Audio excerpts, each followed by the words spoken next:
평균과 반차 두 번째 동영상입니다. 반차는 사전에는 없는 단어예요. 제가 그냥 만든 단어입니다.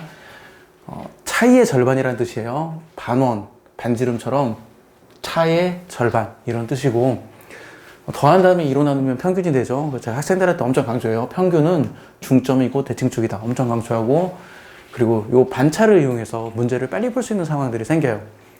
일단은 2차 방정식의 근해 공식을 얘기해 주려고 하는데, 이 동영상을 보면 그동안에는 보지 못했던 새로운 관점이 보일 겁니다. 아, 2차 방정식의 근해 공식에도 평균과 반차가 있구나, 이게 보일 거예요. 자, 일단 이 얘기부터 하죠.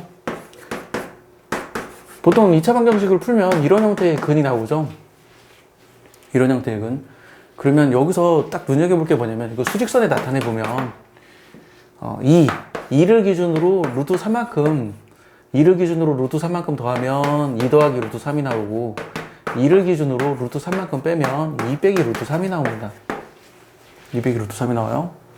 자, 그러면 2차 방정식이 두 군이 2 더하기 루트 3하고 2 빼기 루트 3인데, 이 두 군의 평균이 2예요. 평균이 2. 그리고 반차가 루트 3입니다. 이게 평균이고, 이게 반차입니다. 그래서 평균에다 반차를 더하면 두 수 중에 큰 수가 나오고, 평균에서 반차를 빼면 두 수 중에 작은 수가 나와요. 그리고 이런 거 있죠. 그 중학교 3학년 1학기 과정에서 이런 문제 있죠. 이렇게 한 변의 길이가 1인 정사각형을 그린 다음에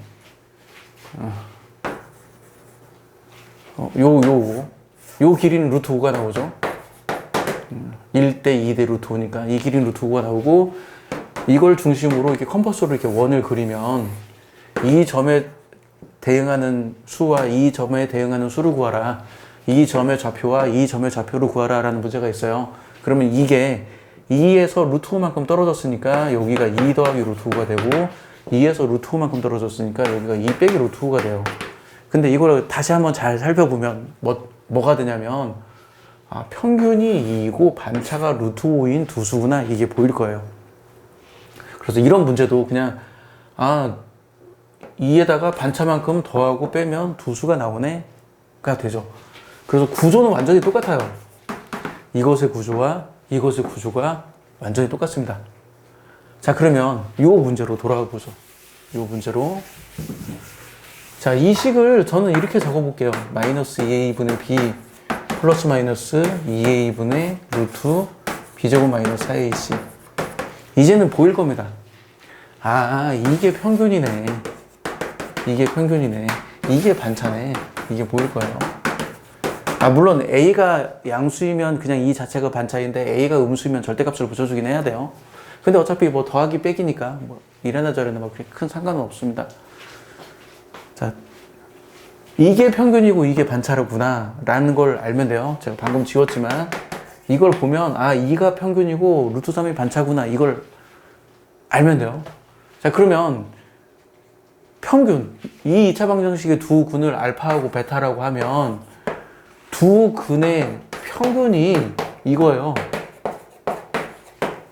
그러면 양변에 2배 하면 두 근의 합은 이거 나오죠. 그래서 그냥 근과 개수의 관계가 아주 쉽게 증명이 돼요. 자, 그리고 반차. 반차는 이거예요. 반차는 이거. 반차는 이거예요. 물론 A가 음수이면 이렇게 쓰면 안 되고, A가 양수일 때 해당하는 건데, 그냥 절대값을 붙일게요. 이렇게. 그러면 양변에 2배 하면 이렇게 되죠. 양변에 2배 하면 A의 절대값분의 루트 b제곱 마이너스 4ac. 근데 b제곱 마이너스 4ac가 판별식이니까 A의 절대값분의 루트 판별식, 이렇게 적을 수 있죠. 그래서 그 근과 개수의 관계가 아주 자연스럽게 증명이 돼요. 평균과 반차를 이용하면. 두 근의 합은 이거구나. 두 근의 차는 이거구나. 평균과 반차를 이용하면 바로 나옵니다. 그래서 이런 개념을 알고 있으면 2차 방정식에 관련된 문제를 풀 때 도움이 돼요. 당연히 두 근의 곱도 구할 수는 있어요. 제가 설명은 안 할게요. 두근의 곱도 구할 수는 있습니다. 뭐 2차 방정식의 근과 계수의 관계 두 개 배우죠. 두 개 배우고 예전에는 중3 때 이걸 배웠는데 지금은 중3 과정에서 빠졌어요. 저는 중3 학생들한테도 가르쳐 주긴 하는데 중3한테서 빠졌고 지금은 이제 고1 과정이죠. 2차 방정식의 근과 계수의 관계 고1 과정. 그래서 두근의 합, 두근의 곱, 두근의 차를 구하게 되는데 그냥 평균과 반차를 알고 있으면 두근의 차가 그냥 별로 어렵지 않게 아주 기본적인 개념으로 쉽게 구할 수 있어요. 그래서 이 과정을 알면 평균과 반차를 이용하면 이렇게 2차 방정식에도 도움이 됩니다. 자, 그 다음에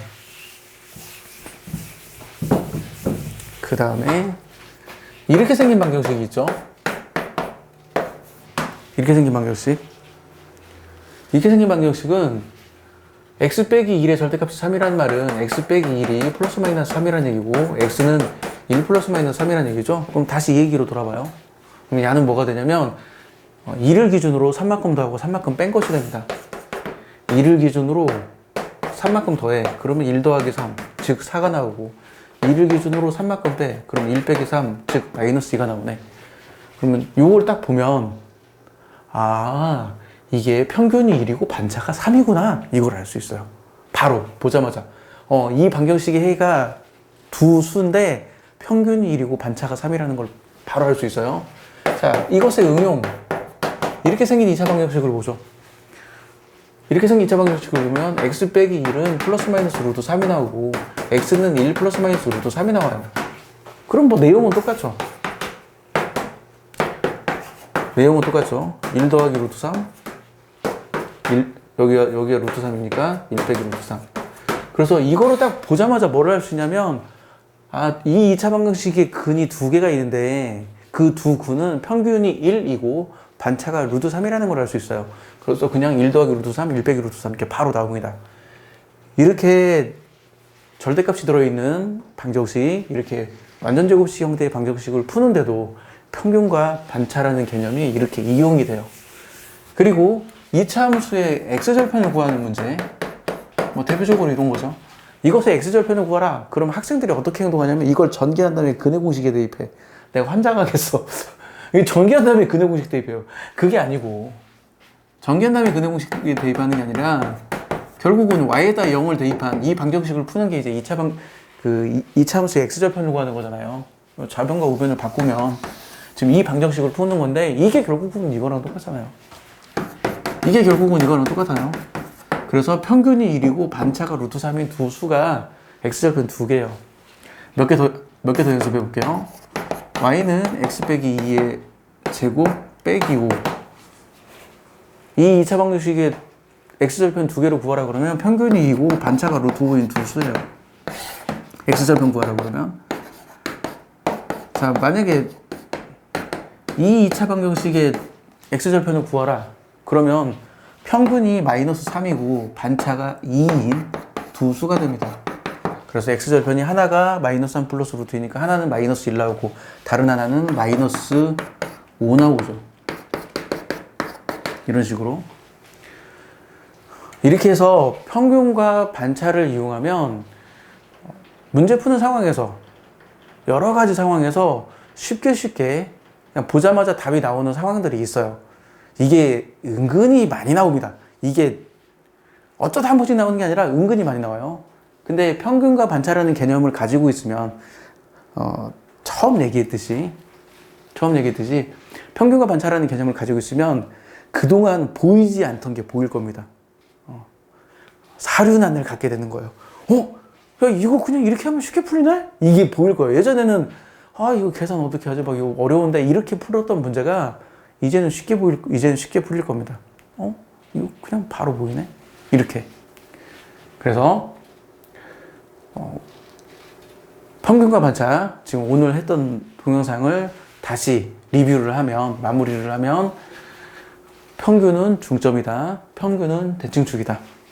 그리고 평균과 반차를 알고 있으면 여러 가지 상황에서 쉽게 문제를 풀 수 있는 상황이 생기니까 평균과 반차라는 개념을 알고 계시고 평균과 반차를 이용해서 문제를 쉽게 풀 수 있는 상황들, 그런 것들을 몇 번 연습해 보시면 남들보다 문제를 빨리 풀게 될 겁니다. 이제는 2차 방정식의 근의 공식이 새롭게 보일 거예요. 이런 것들도 이제는 좀 새롭게 보일 겁니다. 예전에는 못 봤던. 물론 저는 이 개념을 제가 스스로 만든 거예요. 누구한테 배우지 않았어요. 제가 학교 다닐 때, 고등학교 다니던 시절에 이런 경험이 계속 쌓이면서 아, 이게 이런 패턴이구나 이걸 스스로 깨달은 거죠. 비유로 말하면 이렇게 맨 처음에는 못 모르고 고추를 먹었는데 맵네. 또 못 모르고 고추를 먹었는데 맵네. 이게 경험이 쌓이다 보니까 아, 고추가 맵구나 이걸 알게 된 거예요. 그거 비슷하게 그냥 문제 풀다 보니까 이건 평균을 이용하네, 이건 반차를 이용하네.